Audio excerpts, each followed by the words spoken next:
ማምሻውን የቲክቶክ መንደርን ያናወጠ አንድ ጉዳይ ተከስቶ ነበር።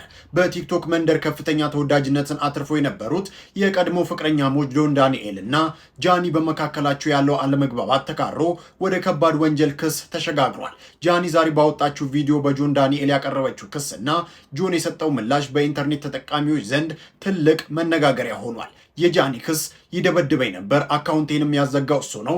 ጃኒ ዛሬ ባጋራችው ቪዲዮ ላይ በፍቅራቸው ወቅት በጆን ዳንኤል ከፍተኛ የአካል ጉዳትና የስነ ልቦና ጥቃት አቢዩዝ ይደርስባት እንደነበር በዝርዝር ገልጻለች። በተጨማሪም በፍቅር አብረን በነበረበት ወቅት ይደበድበኝ ነበር ስትል የቆየ በደሏን አውጥታለች። አሁን ላይ የቲክቶክ አካውንቷን እንዲዘጋ ያደረገው ጆን ዳንኤል እንደሆነ በድፍረትም ከሳለች። የጆን ዳንኤል ምላሽ ልጄን ሳይ ነክቻት አላውቅም።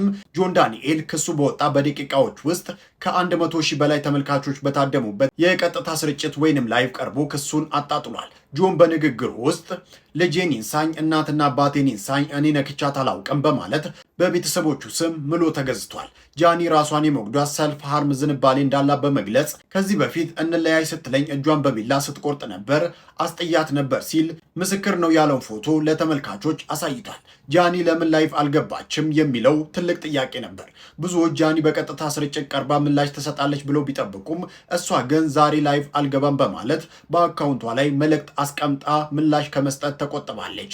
ይህ መቆጠቧ ደግሞ ከተከታዮቻቸው መሃል የተለያዩ ጥርጣሬዎችንና መላምቶችን እንዲፈጥሩ ምክንያት ሆኗል። ፋስት መረጃ በዚህ አስተያየት ቋይቶታል ጽሑፉ። የፍቅር ግንኙነቶች ወደ ጥላቻና ወደ ከባድ ክስ ሲቀየሩ ማየት የተለመደ ቢሆንም የአካል ጥቃትና ራስን የመጉዳት ሙከራዎች ግን በዝምታ ሊታለፉ የማይገቡ ጉዳዮች ናቸው። እውነቱ በሂደት የሚጣራ ቢሆንም ለሁለቱ ወገኖች የሚዲያ ስነ ምግባርን መከተልና በሕግ አግባብ መጨረስ እንደሚበጅ ተናግሮ ጽሑፉን ደምድሞታል።